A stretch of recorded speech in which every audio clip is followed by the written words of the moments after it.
All right, look how fun and cute this coaster is. It's an acrylic coaster. We accidentally have like destroyed our kitchen table with watermarks because of hot glasses, especially with coffee cups. So I love how big this one is. This is actually like a very large mug and it has lots of space left over. I think the dimensions of this acrylic coaster is like, I don't know, 6 by 5 inches or like 6.5 by 5.5, something around there. So it fits actually quite a lot of things. And it's just such a fun, unique, different shape that I've never seen before. I just have the one pack and I just literally will leave it out on my counter or my table and then use it as needed.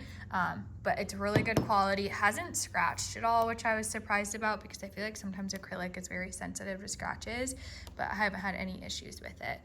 So super cute. The company or the brand actually sent it to me and I thought it was such a unique little idea and just very different. And I love that it's clear, especially when I use it on like different types of counters like my granite or my marble. I think it really stands out. So very pretty. I love it.